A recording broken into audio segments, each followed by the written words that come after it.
الحمد لله رب العالمين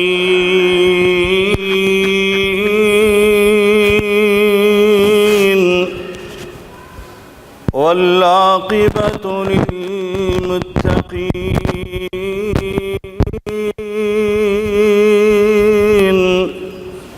والصلاة والسلام على أشرف الأنبياء والمرسلين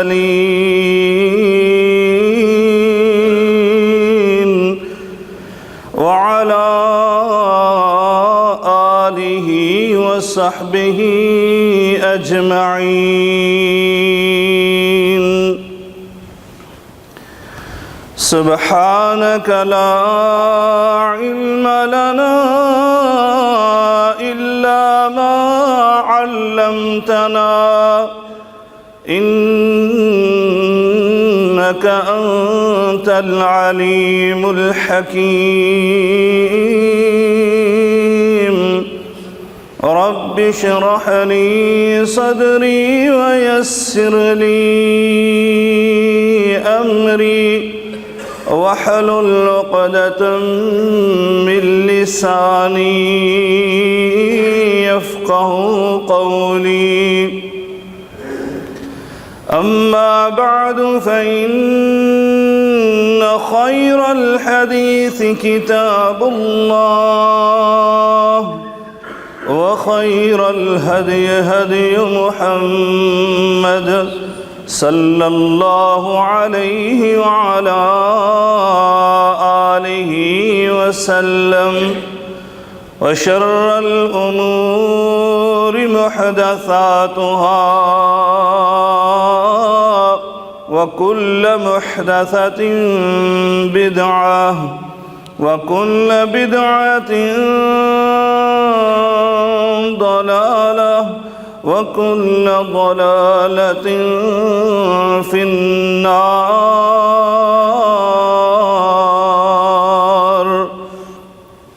أعوذ بالله السميع العليم من الشيطان الرجيم. بسم الله الرحمن الرحيم. إنما أموالكم وأولادكم فتنة إنما أموالكم وأولادكم فتنة والله عنده أجر عظيم. فاتقوا الله ما استطعتم واسمعوا وأطيعوا وأنفقوا خيرا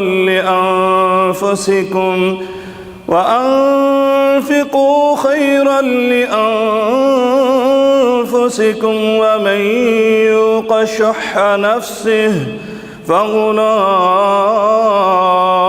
هم المفلحون.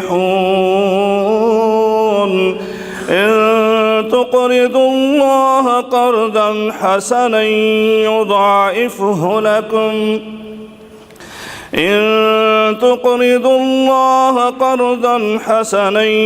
يضاعفه لكم ويغفر لكم والله شكور حليم. عالم الغيب والشهادة العزيز الحكيم.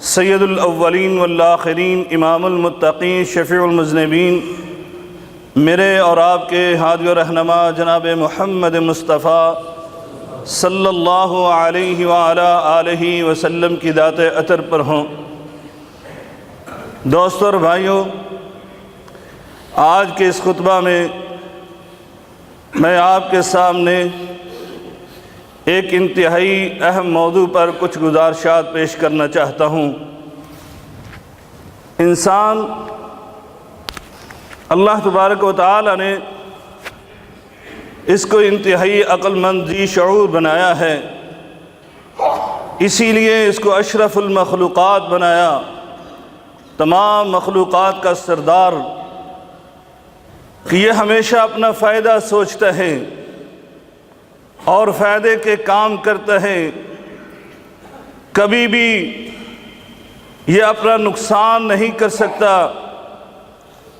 اس کو علم ہو جائے کہ اس کام میں فائدہ ہے، پرافٹ ہے،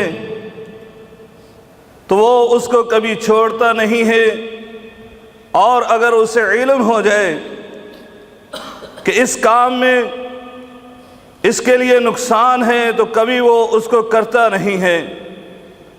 تو دوستو اور بھائیوں، آج میں آپ کے سامنے کامیابی اور کامرانی کا ایک انتہائی اہم اصول اور ایک انتہائی اہم سبب کامیابی کا وہ بیان کرنا چاہتا ہوں۔ آپ کا کسی بھی فیلڈ سے، کسی بھی شعبہ سے آپ کا تعلق ہے، اسی لحاظ سے اسی فیلڈ میں، اسی شعبہ میں، اسی اپنے متعلقہ امر میں اگر آپ اس اصول کو اپنا لیتے ہیں تو یقیناً کامیابی اور کامرانی آپ کے قدم چومے گی۔ مثلاً آپ تاجر ہیں تو حقیقت میں آپ کے پاس ایسی تجارت لے کر آیا ہوں کہ جس میں کبھی نقصان ہو ہی نہیں سکتا، کہ اللہ رب العالمین آپ کے ساتھ سودا کر رہا ہے۔ قرآن مجید میں اللہ فرماتا ہے ان اللہ اشترى من المؤمنین انفسهم واموالهم بان لهم الجنہ۔ یہ اللہ آپ کے ساتھ تجارت کرے گا۔ اگر ایک آدمی بینک میں اپنے پیسے رکھ کر پرافٹ لے رہا ہے، جس کو ہم سود اور ربا کہتے ہیں، اور باوجود اس کی حرمت کے علم ہونے کے پھر بھی وہ کر رہا ہے کہ مجھے تو پرافٹ مل رہا ہے، تو دوستو اور بھائیوں، اس حرام سود سے بچا کر آپ کو ایسے سود کی طرف لانا چاہتا ہوں جو شرعی طور پر جائز اور حلال بھی ہے، اور جس کا پرافٹ آپ کے تصور سے بہت زیادہ ہے، جس کا آغاز اور ابتدا 700% سے ہوتی ہے۔ اللہ فرماتا ہے مثل الذین ينفقون اموالهم فی سبیل اللہ کمثل حبۃ انبتت 7 سنابل فی کل سنبلۃ 100 حبۃ واللہ یضاعف لمن یشاء۔ دوستو اور بھائیوں، اگر اپنی کوتاہی کی وجہ سے آپ کے کسی عزیز میں کوئی مرض لاحق ہو چکی ہے، علاج کروا چکے ہو، بڑی کوشش کر چکے ہو، اور اس کو صحت نہیں حاصل ہو رہی، آپ کے پاس نسخہ شفا لے کر آیا ہوں، اور کس کا؟ جو اس کائنات میں سب سے بڑا حکیم ہے۔ وہ کہتا ہے داؤ مرضاکم بالصدقہ، اپنے مریضوں کا علاج صدقے سے کرو۔ دوستو اور بھائیوں، اگر آپ گناہوں کی دلدل، سیئات اور خطاؤں کا شکار ہو چکے ہو تو اپنے گناہوں کا مٹانے کے لیے ایک علاج لے کر آیا ہوں۔ میرا اللہ رب العالمین فرماتا ہے تم اللہ کے راستے میں صدقہ کرو گے، اللہ فرماتا ہے یکفر عنکم سیئاتکم، اللہ تمہاری ساری خطائیں اور سارے گناہوں کو معاف فرما دیتا ہے۔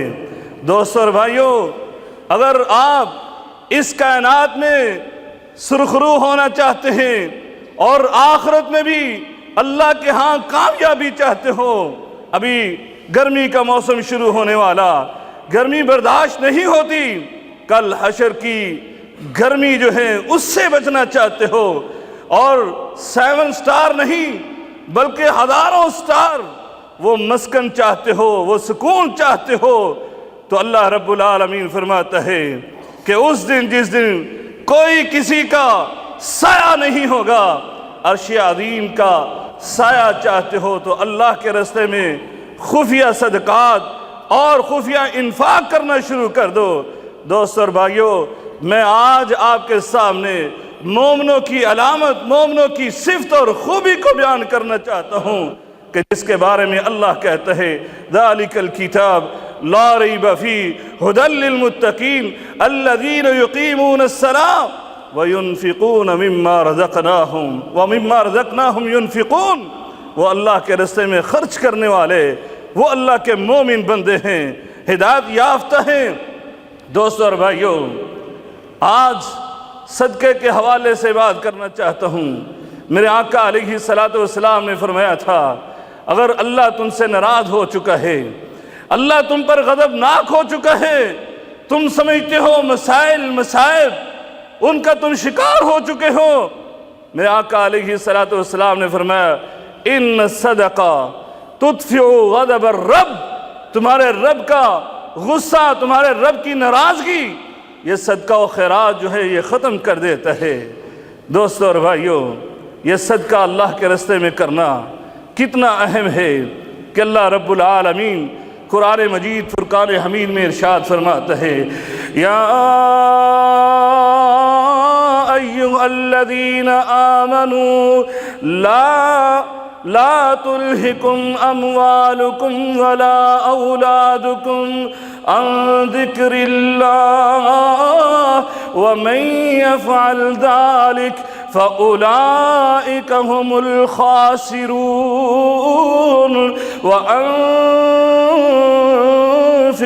مما رزقناكم من قبل أن يأتي أحدكم الموت فيقول رب لولا أخرتني إلى أجل قريب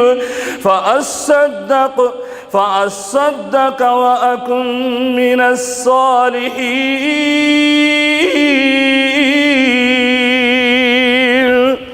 اللہ رب العالمین فرماتا ہے قبل اس کے کہ تمہیں موت آ جائے، اس سے پہلے پہلے اللہ کے دیے ہوئے رزق سے، اللہ کے دیے ہوئے مال سے اللہ کے راستے میں صدقہ کر دو، بلکہ کیسا ان تقرض اللہ قرضا حسنا، آپ اللہ کو قرضہ دو گے، وہ اللہ وَلِلَّهِ مِيرَاثُ السَّمَاوَاتِ وَالْأَرْضِ، جو زمین و آسمان کا حقیقی مالک ہے، اس نے اپنی ملکیت میں تمہیں تھوڑا سا حصہ دیا، اس حصے سے اللہ تم سے یہ کہتا ہے میں نے تمہیں یہ عطا کیا، اس میں سے تم نے یہ صدقہ و خیرات کر دو۔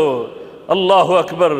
دوستو اور بھائیوں، یہ صدقہ و خیرات اس کے متعلق اللہ فرماتا ہے قبل ان یاتی احدکم الموت، قبل اس کے کہ تمہیں موت آ جائے، پھر تمہیں اس حقیقی صدقے کا علم ہوگا۔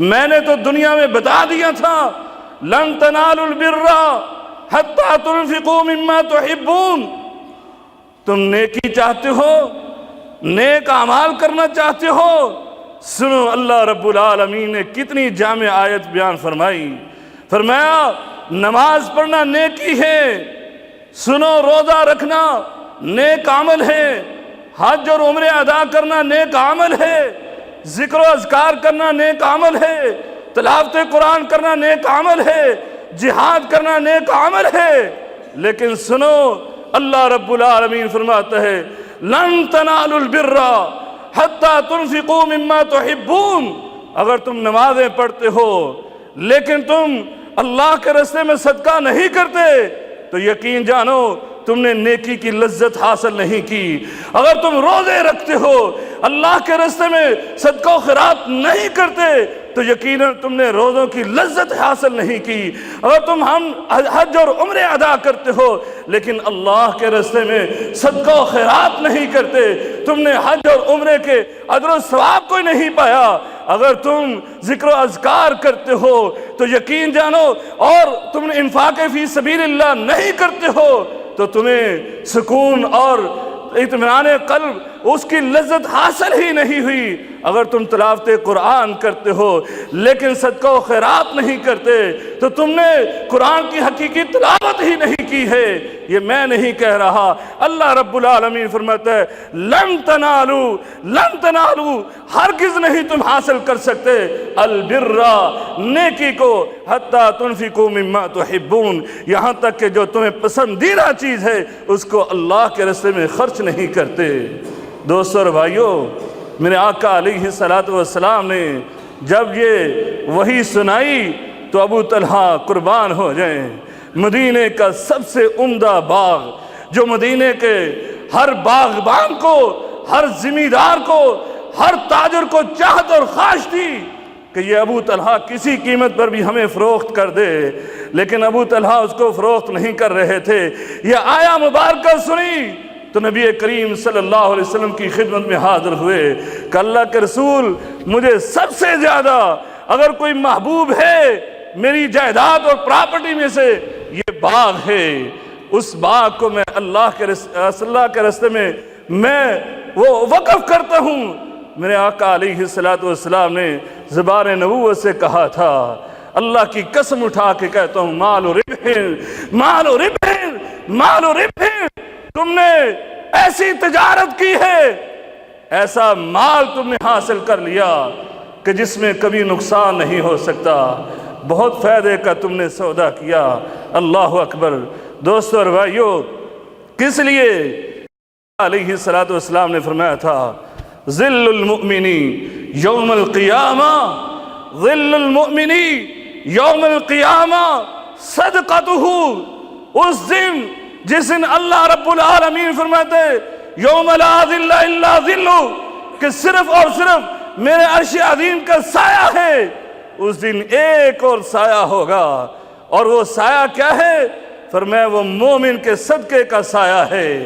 مومن اپنے صدقے کے سائے تلے کھڑا ہوگا جب سورج سوا نیزے پر آ جائے گا، زمین تانبے کی ہو جائے گی، انسان پسینے سے شرابور ہوں گے، اپنے ہی پسینے میں وہ ڈبکیاں کھا رہے ہوں گے، اس وقت یہ مومن جو ہے جس نے اللہ کے راستے میں صدقہ و خیرات کیا تھا وہ اپنے سائے تلے کھڑا ہوگا۔ اسی لیے اللہ فرماتا ہے اس موت سے قبل تم اللہ کے راستے میں صدقہ و خیرات کر لو، موت آنے کے بعد تمہیں حقیقی نیکی کا علم ہوگا، اور پھر اس وقت یہ آدمی یہ خواہش کرے گا، اے اللہ لولا اخرتنی الی اجل قریب، تھوڑی سی مہلت اور دے دیتا، تھوڑی سی مہلت اور دے دیتا، میں کیا کرتا؟ نماز پڑھتا، میں کیا کرتا؟ میں روزے رکھتا، میں کیا کرتا؟ حج اور عمرے ادا کرتا، میں کیا کرتا؟ ذکر و اذکار کرتا، میں کیا کرتا؟ میں تلاوت قرآن کرتا، میں کیا کرتا؟ اللہ کے راستے میں جہاد کرتا۔ نہیں، وہ کہتا ہے فَأَصَّدَّقَ وَأَكُن مِّنَ الصَّالِحِينَ، اے اللہ میں صدقہ و خیرات تیرے راستے میں کر کے تو تیرے نیک لوگ بندوں میں شامل ہو جاتا۔ دوستو اور بھائیو، یہ صدقہ و خیرات جس کے بارے میں میرے اور آپ کے آقا علیہ السلام نے فرمایا کل عرش عظیم کا سایہ حاصل کرنے والے 7 خوش نصیبوں میں سے وہ بندہ کہ جو اللہ کے راستے میں صدقہ و خیرات کرتا ہے اور لوگوں کے لیے دکھلاوا نہیں کرتا، بلکہ کیا کرتے؟ اللہ کے راستے میں خفیہ طور پر صدقہ کرتا ہے، خفیہ طور پر، یہاں تک کہ حتی لا تعلم شمال ما ينفق یمین، کہ اس کے دائیں ہاتھ نے جو خرچ کیا ہے اس کے بائیں ہاتھ کو بھی علم نہیں ہوا۔ دوستو اور بھائیو، یقین جانیں میرے پاس ایسے سینکڑوں بیسیوں واقعات کہ جو ہمارے اسلاف خرچ کیا کرتے تھے، لیکن یہ خطبے کا وقت اتنا مجھے مہلت نہیں دیتا کہ ان واقعات کو بیان کروں۔ چند ایک بطور ترغیب سنیے۔ یہ صدقہ و خیرات کے حوالے سے امام زین العابدین رضی اللہ تعالی عنہ، علی بن حسین رضی اللہ تعالی عنہما یہ تجارت کرنے لگے اور صاحب مال صاحب ثروت بن چکے تھے کہ سیرت نگاروں نے لکھا آپ جب فوت ہوئے تو آپ کے پاس 100 ملازم تھے، غلام، ملازم نہیں غلام تھے جو آپ نے خریدے ہوئے تھے۔ لیکن وفات کے بعد آپ کو جب غسل دیا گیا تو غسل دینے والوں نے دیکھا آپ کی کمر پر نشان تھے، جیسے ایک کلی کے کمر پر کندھے پر نشان پڑ جاتے ہیں سامان اٹھانے کی وجہ سے۔ لوگ حیران و پریشان تھے کہ یہ کیا ماجرا ہے، ایسے نشان کیوں ہیں؟ ان کے پاس تو 100 ملازم اور غلام ہیں، لیکن یہ سامان اٹھانے کے نشانات کہاں سے آ گئے؟ اللہ اکبر۔ چند دنوں کے بعد مدینہ منورہ میں یہ راز کھلا، اور کیسے کھلا کہ مدینہ کے 100 گھروں سے انقطاع المیرہ، 100 گھروں کا راشن بند ہو گیا۔ تب جا کر پتہ چلا یہ امام زین العابدین تھے، کسی اس گھر والے کو علم نہیں ہوتا تھا۔ یہ تہجد کے ٹائم تہجد بھی ادا کرتے تھے اور یہ مزدوری بھی کیا کرتے تھے، ان گھروں کے سامنے جا کر اپنے پیسے سے راشن ڈال کر آیا کرتے تھے۔ یہ ہر گھر میں اس طرح کے معاملات کیا کرتے۔ دوستو اور بھائیو، حقیقت ہے میرے آقا علیہ الصلوۃ والسلام نے کہا دعو مرضاکم بالصدقہ۔ میں مصر کے بہت بڑے عالم دین شیخ حسان انہوں نے یہ واقعہ بیان کیا۔ ان کے جاننے والوں میں سے ایک بندہ ہارٹ کا مریض ہوا، انگلینڈ میں وہ علاج کے لیے گیا، وہاں سے انہوں نے کہا آپ کی سرجری ہوگی اور یہ خطرناک ہے، ہم 100% آپ کو علاج کا ضمانت نہیں دیتے، اس لیے آپ کی یہاں پر سائن چاہیے۔ اس نے کہا یہ کتنی دیر تک مجھے مہلت مل سکتی ہے؟ انہوں نے کوئی 10 دن بتلائے، وہ واپس آ گیا، کہا مجھے گھر والوں سے مل کر آنے دو۔ وہ مصر واپس آتا ہے، کہا ایک دن بازار میں گیا، کیا دیکھا؟ وہاں پر ایک گوشت فروخت کے پاس ایک بڑھیا خاتون کھڑی ہے اور اس سے ہڈیاں وغیرہ لے رہی تھی۔ کہا کیا ماجرا ہے، یہ آپ سے ہڈیاں کیوں وصول کر لیے، یہ چربی وغیرہ کیوں لے رہی ہے؟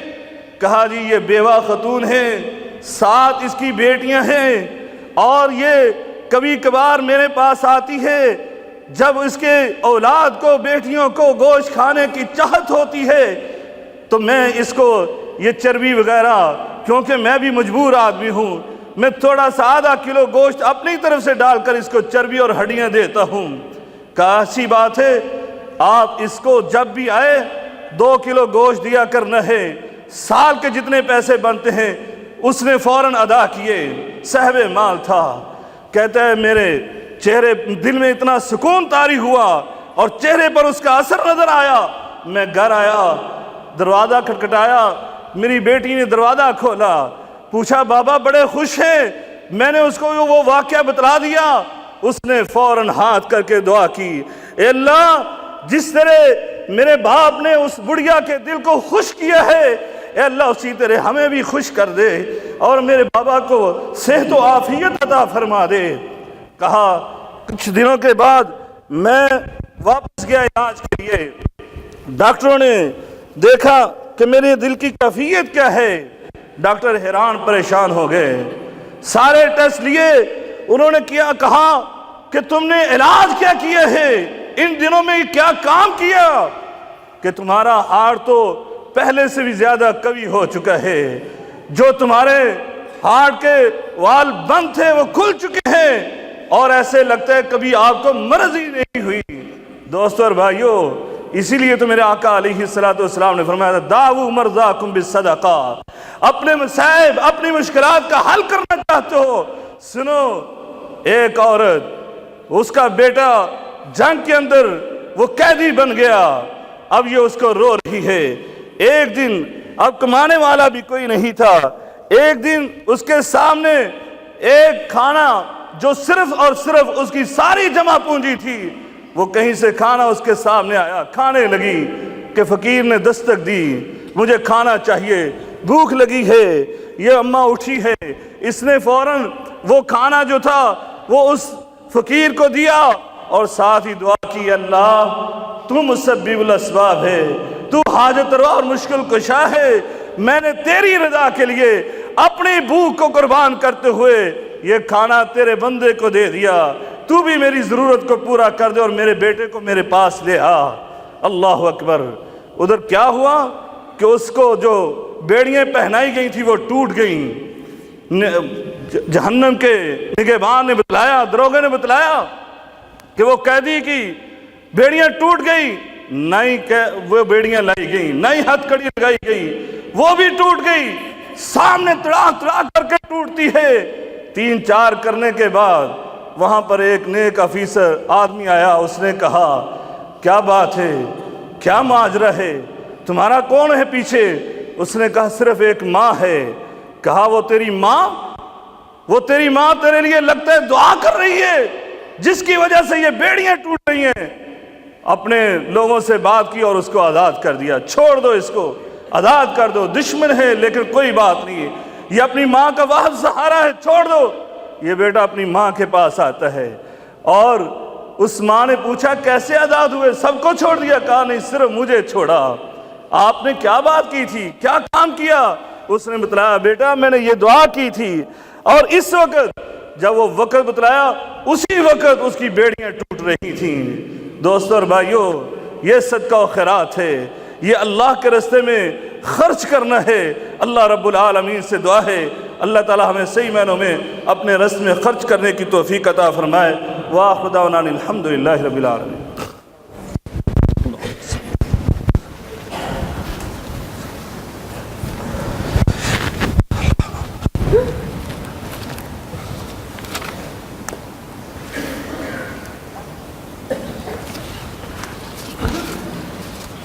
الحمدللہ نحمده ونستعینه ونستغفر ونعوذ باللہ من شرور انفسنا ومن سیئات اعمالنا من يهده الله فلا مضل له ومن يضلله فلا هادي له واشهد ان لا اله الا الله وحده لا شريك له واشهد ان محمدا عبده ورسوله۔ دوستو اور بھائیو، یہ کافی سارے اعلانات ہیں، میں انشاءاللہ نماز کے بعد اس کو کرتا ہوں کیونکہ ہمارے پاس وقت کم ہے۔ ایک انتہائی اہم مسئلے کی وضاحت کرنا چاہتا ہوں، اگرچہ یہ صدقہ و خیرات کی بہت ساری باتیں ابھی باقی تھیں لیکن گاہے بگاہے آپ سنتے بھی رہتے ہیں، انشاءاللہ پھر کبھی سنائیں گے۔ بات یہ ہے کہ یہ آپ کو پتہ ہے یہ شعبان کا بابرکت مہینہ ہے اور اس مہینے کے حوالے سے کچھ ایسی باتیں ہمارے معاشرے کے اندر معروف ہو چکی ہیں، خصوصاً اس کی 15ویں رات کے بارے میں۔ اس کی 15ویں رات کو عبادت کی جاتی ہے، ساری رات اٹھ کر جا کر عبادت کرنا اور پھر چراغاں بھی کیا جاتا ہے۔ یہ دونوں کام، اگرچہ عبادت جو ہے وہ اللہ کی عبادت کرنا، ایک ایک نفل پڑھنا، ایک ایک قرآن کی تلاوت کرنا بہت اجر و ثواب ہے، لیکن حقیقت آپ سب کے علم میں ہے یہ عبادات اس وقت تک اللہ کے ہاں عبادت قبول نہیں ہوتی جب تک نبی کریم صلی اللہ علیہ وسلم کے طریقے کے مطابق نہ ہو، آپ کے فرمان کے عین مطابق نہ ہو۔ اس لیے آپ صلی اللہ علیہ وسلم سے کوئی ایسی روایت صحیح طور پر نہیں آتی ہے جس کے بارے میں یہ ہو کہ نبی پاک صلی اللہ علیہ وسلم نے اس رات کی کوئی فضیلت بیان کی ہو۔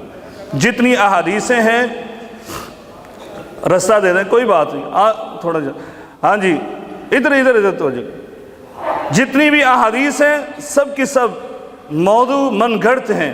ان میں سے چند ایک حدیثیں نہیں بلکہ صرف 2 حدیثیں جن کے بارے میں علماء کا اختلاف ہے اور ان کو بعض علماء نے صحیح کہا، وہ 2 حدیثیں سن لیں۔ نبی کریم صلی اللہ علیہ وسلم نے فرمایا اللہ تبارک و تعالیٰ اس رات کو اپنی مخلوق کی طرف نظر رحمت ڈالتا ہے اور کیا کرتے ہیں؟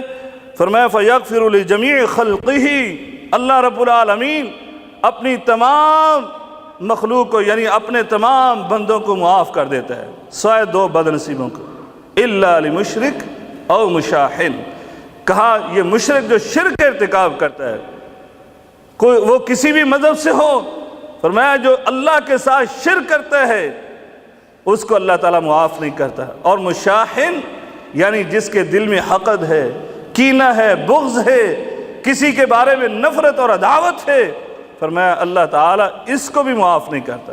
ایک حدیث تو یہ، اور اس حدیث کو اگر صحیح بھی مان لیں تو اس میں 2 چیزوں کی طرف توجہ دینی چاہیے۔ وہ کیا ہے؟ ایک تو شرک ہے جس سے اپنے آپ کو محفوظ کرنا چاہیے، دوسرا یہ ہے کہ اپنے دل کو کینے اور بغض سے صاف کرنا چاہیے۔ یہ اس حدیث سے ہمیں ملتا ہے۔ اگر ہم نے اپنے دل کو صاف نہیں کیا اور شرک سے اپنے آپ کو محفوظ نہیں کیا تو پھر اس نظر رحمت کا، اللہ کی نظر رحمت کا کوئی فائدہ نہیں ہے۔ تو اس لیے ہمیں ان 2 کاموں سے اپنے آپ کو بچانا چاہیے۔ دوسری حدیث میں بھی اسی طرح ہے کہ اللہ رب العالمین 15ویں رات کو اپنی مخلوق پر نظر ڈالتا ہے اور فَيَغْفِرُ لِلْمُؤْمِنِينَ، اللہ تعالیٰ اپنے مومن بندوں کو معاف کر دیتا ہے، وَيُمْلِلُ لِلْكَافِرِينَ، اور کافروں کو، اپنے دشمنوں کو اللہ تعالیٰ مہلت عطا کرتا ہے کہ ہو سکتا ہے یہ دین اسلام کو قبول کر لے۔ اور پھر اس کے بعد فرمایا وَيَدَعُ أَهْلَ الْحَقْدِ بِحِقْدِهِمْ حَتَّى يَدْعُوهُ، فرمایا وہ بد نصیب جس کے دل میں کینہ اور بغض ہے، اللہ تعالیٰ اس کو چھوڑ دیتا ہے اس کے حال پر، یہاں تک کہ یہ اس حقد کو یعنی اپنے دل کو کینے اور بغض سے صاف کر لے۔ یہ 2 حدیثیں ہیں، ان کے بارے میں بھی بہت سارے علماء کا خیال ہے کہ یہ بھی ضعیف ہیں، یہ بھی صحیح نہیں ہے، لیکن شیخ البانی رحمۃ اللہ علیہ نے ان کو صحیح کہا ہے۔ تو اس میں بنیادی طور پر 2 چیزیں ہیں، ایک تو یہ کہ اپنے دل کو کینے اور بغض سے صاف کیا جائے، کسی سے ناراضگی ہے تو اس کے ساتھ صلح کی جائے اس رات سے پہلے تاکہ اس رات اللہ تعالیٰ کی جو نظر رحمت ہے اس کے حقدار بن جائے، اور دوسرا شرک ہے اس سے اپنے آپ کو محفوظ کیا جائے۔ اللہ تبارک تعالیٰ سے دعا ہے کہ اللہ تعالیٰ ہمیں صحیح معنوں میں قرآن و حدیث پر عمل کرنے کی توفیق عطا فرمائے۔ ایک اور اہم اعلان کہ ابھی ہم نماز کے بعد ہمارے ایک غیر مسلم بھائی جو ہے وہ اسلام قبول کرنے والا ہے، انشاءاللہ اس کو ہم کلمہ پڑھائیں گے، آپ ساتھی اس بابرکت مجلس میں شریک ہو کر جائیں اور دعائے خیر میں شریک ہو کر جائیں، کیونکہ اس میں بھی بہت ساری دعاؤں کا ہے تو اس کے بارے میں ہم انشاءاللہ عزیز دعا کریں گے۔ آپ سب ساتھیوں سے التماس ہے کہ یہاں پر تشریف رکھیے گا نماز سے فارغ ہو کر۔ ان اللہ وملائکتہ یصلون علی النبی یا ایھا الذین آمنوا صلوا علیہ وسلموا تسلیما اللهم صل علی محمد وعلی آل محمد کما صلیت علی ابراہیم وعلی آل ابراہیم انک حمید مجید اللهم بارک علی محمد وعلی آل محمد کما بارکت علی ابراہیم وعلی آل ابراہیم انک حمید مجید۔ اللهم اعز الاسلام والمسلمين واذل الشرك والمشركين ودمر على اعداء الدين يا حي يا قيوم برحمتك نستغيث يا حي يا قيوم برحمتك نستغيث ربنا هب لنا من ازواجنا وذرياتنا قرة اعين واجعلنا للمتقين اماما اللهم اشف مرضانا ومرضى المسلمين اذهب الباس رب الناس واشف انت شافي لا شفاء الا شفاءك شفاء الله يغادر السقما ربنا اغفر لنا ولاخواننا الذين سبقونا بالايمان ولا تجعل في قلوبنا غلا للذين امنوا ربنا انك رؤوف رحيم ربنا اتنا في الدنيا حسنه وفي الاخره حسنه وقنا عذاب النار ربنا تقبل منا انك انت السميع العليم وتب علينا إنك أنت التواب الرحيم وصلى الله تعالى على خير خلق محمد وعلى آله وصحبه أجمعين برحمتك يا أرحم الراحمين۔